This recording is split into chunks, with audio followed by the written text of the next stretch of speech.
2. Or, yeah, pi over 2. So what happens when you get sine of pi over 2? That equals 1. Okay. So in terms of the maximum value, this part, all we need to know is that the maximum value occurs when that's equal to 1. It didn't ask what time it happens, it just asked what the value was. So this piece right here is my maximum. So that is the part, the calculator piece right there, to find my maximum EMF. So 5 times 3, matter of fact, I'll do that one in my head, times 4 pi times 10 to the negative 7th times 0.14 times the natural log of 2.4 divided by 2 pi.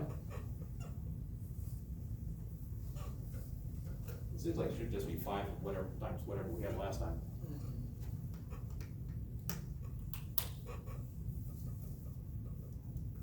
Or did I miss something or not?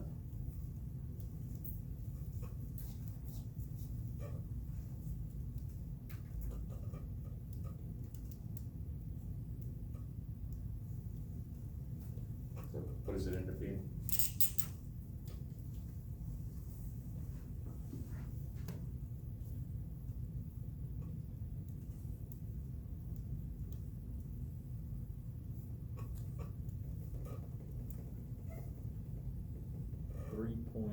.68 e to the negative 7.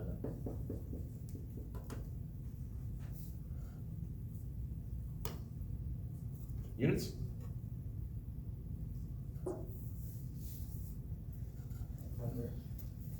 Volts? Yeah, volts. It's an EMF.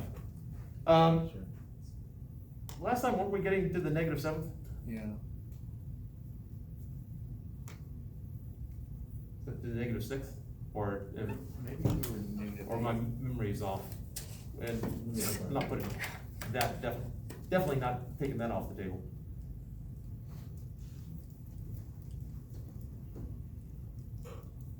Yeah, I had 2.63 e to the negative 6.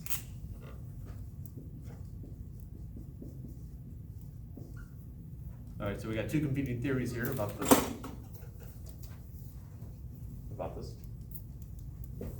I got the 3.68 from negative 7 as well. So we got 2 votes for this. One for that. Enrique gonna be the voice of 1. Okay, I forgot the 0.14. Yeah, I got that too. All right, so my memory's just off on the other one then. All right, so we have the maximum voltage. I can then just throw a resistor into it, or tell you the wire and have you figure out what the resistance is, but why don't we just assume that we got a 2-ohm resistor right there. We can then calculate the actual current that's flowing. Because I got resistance, I got voltage. So my maximum current would be my maximum voltage or EMF divided by resistance. So 1.84 times 10 to the negative 7th amperes.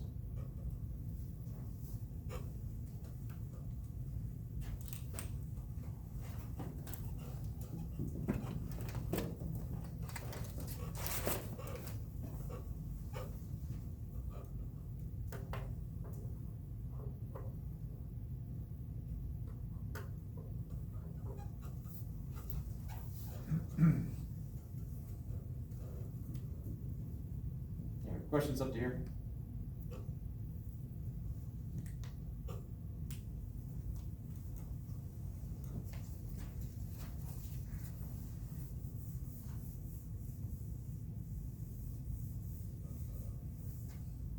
Sorry, I'm trying to remember what we did in this class first. I did the 152 class, and I'm blanking right now of some of the stuff that I did with them versus you guys.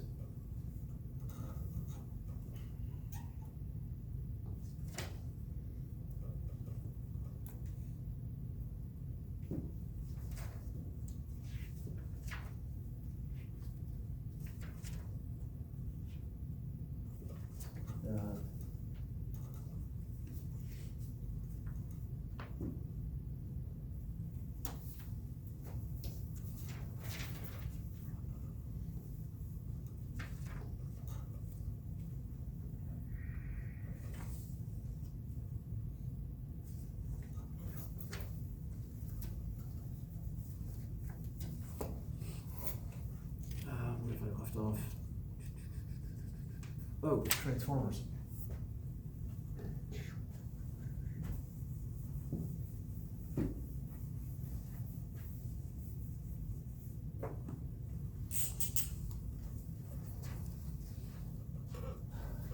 Hopefully at this point you can accept that a change in the magnetic flux induces a current.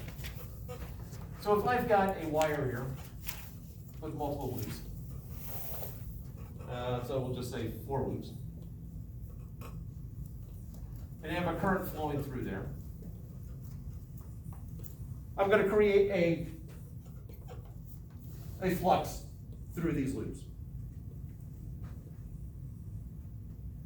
Let's say that they're circular, the loops are circular, and the radius here is 0.03 meters, so 3 centimeter loops. The current will make 4 amperes.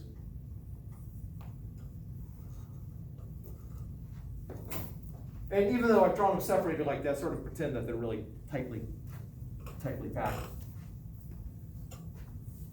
Let's come up with at least a crude estimate of what the magnetic flux is through this. So if I have a current flowing through a loop, what's the magnetic field in the center? Again, it's a crude approximation. We're assuming that whatever it is at the center is the same everywhere inside here. Say it again. You got current flowing. So if I have a single loop and I have a current flowing counterclockwise, in that, what is the magnetic field in the center of the single loop? Okay, first, we can do direction. Sure, direction first. Go that way. It's like loop it around. Oh, it's going this way. Okay, so going, It's going to the left. all right, so the way your hand gestured there, so into the board up here and out of the board down here? Yeah. Okay. So in general, it'll be out of the board and inside here. Ultimately, the other right hand rule for the exact same thing is if you curl your fingers in the direction of that current flow, thumb points in the direction of the magnetic dipole moment, which would be out. All right. How did we get there? Same place. All right, so magnetic field's coming out. What is the strength of the magnetic field in the center of this loop? U naught I over 2R. And we derived this in class a couple of weeks ago using B sub R. Recognize the loop of wire does not have pi in the denominator.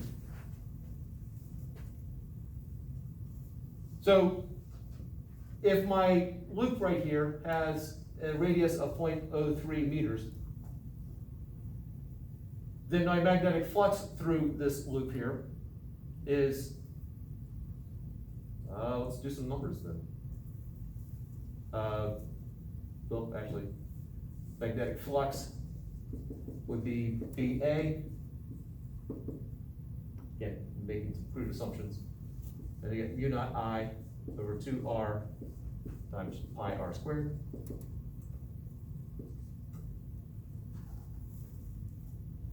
That R cancels out with one of those, and I'm left with 4 pi times 10 to the negative 7th times 3, times 4. That's my current, times pi times 0.03 divided by 2.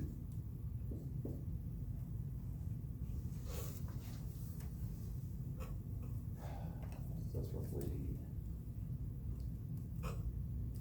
40, 160, 1.8, 2.4, or around 2.4 times 10 to the negative 7th. Good job. Is it? Okay. 2.37, yeah. 37. Units?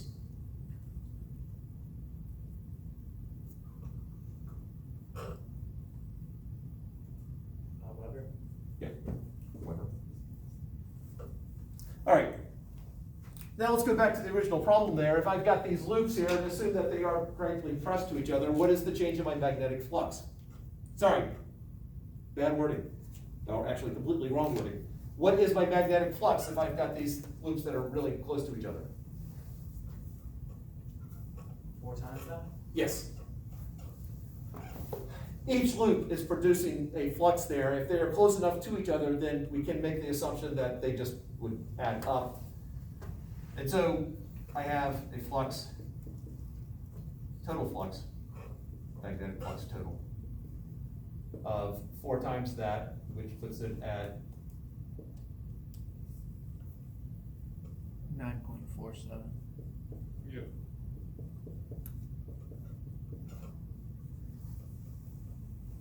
So if I alternated the current, if I changed my current, the impact is going to be 4 times greater than if I just had a single loop.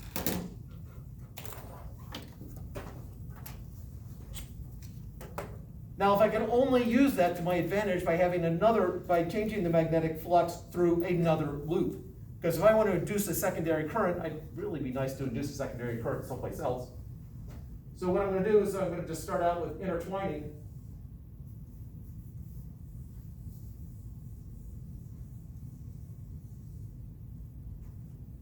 Another set of coils there. Now, the way this is drawn, it is potentially incredibly misleading about what's going on there. I have very green color blindness. Just Did kidding. you say if or that you are? No, I was kidding. I have had students with various colorblind issues that I can only use 2 color markers. So I hope somebody would have said something by now that would be an issue for you.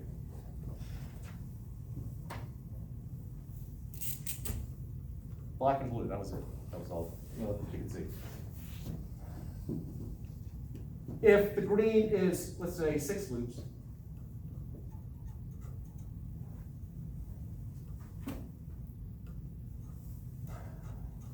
then I am going to basically have a different current flowing through my green loops than I do through my red ones. Assuming the change in the magnetic flux is the same for both, the change in the magnetic flux through green will create a current for basically each of these loops, and so I get this added up current. In terms of actual mathematics here, energy conservation.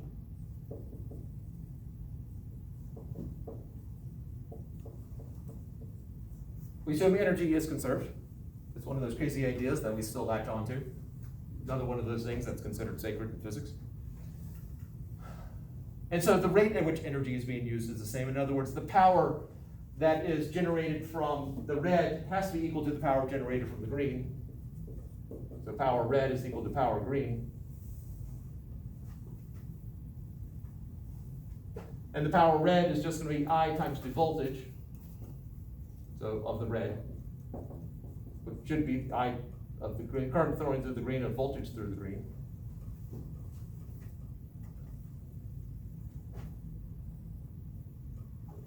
And this is which one we want to solve for, so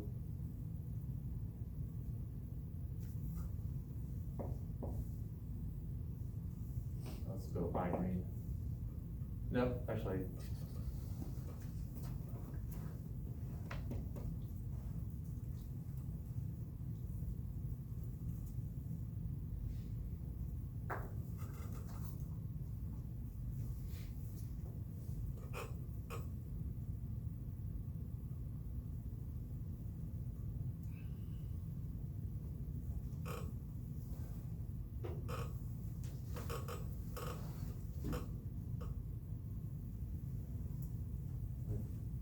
Take a step back here for a second.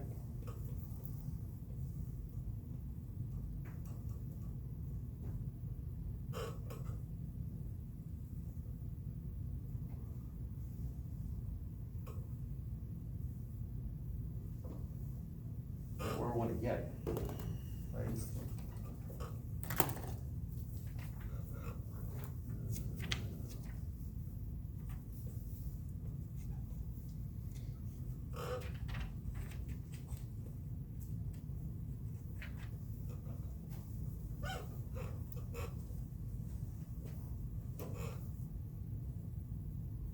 Oh, okay. All right, sorry. I'm back. So we have this change in magnetic flux for each.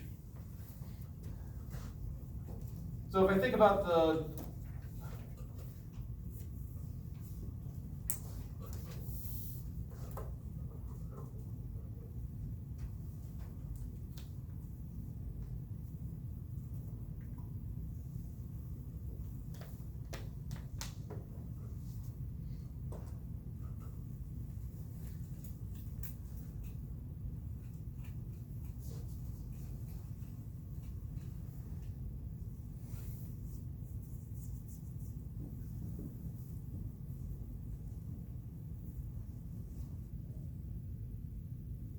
good with that, that's perfectly fine.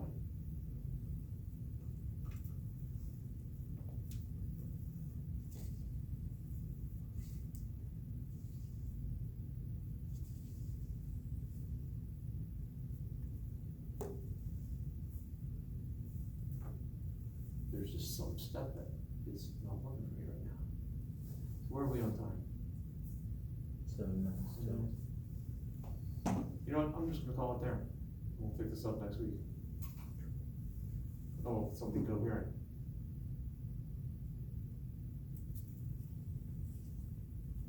The worst case, there was one particular class I was deriving E equals MC squared, and I'd had issues with the things I'd done before. No student had ever questioned what I had done before, but there was something bugging me about it, and it suddenly hit me what was bugging me about it, like 2 hours before class. So I did a quick look at my original source, and indeed, I'd been presenting it the way that the book had done it, but there was it basically used itself to prove itself. And I'm still surprised no student had called me on that. So I hastily got together something else, and as I started to go over it, I just, one thing after another, so after about a half hour, I just gave up and I said, just go home. That was probably the worst blanking I've had. So, 7 minutes, I can live with it.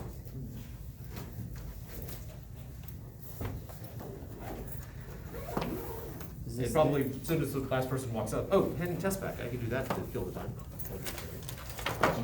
Is that the basic look for a transformer though? Basic transformers, they're not overlapping like that, but they're separated, and you've got some core, some metallic core, which will easily translate the magnetic changes in flux here over to here.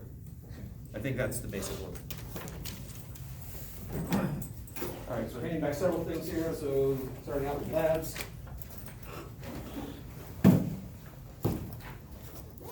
And, let's see, 152 students, usually don't show up here, so I'll pull those. There we go, 252, looks like we're doing test right now. Test corrections, 2 weeks, yada, yada, yada, I think you did it.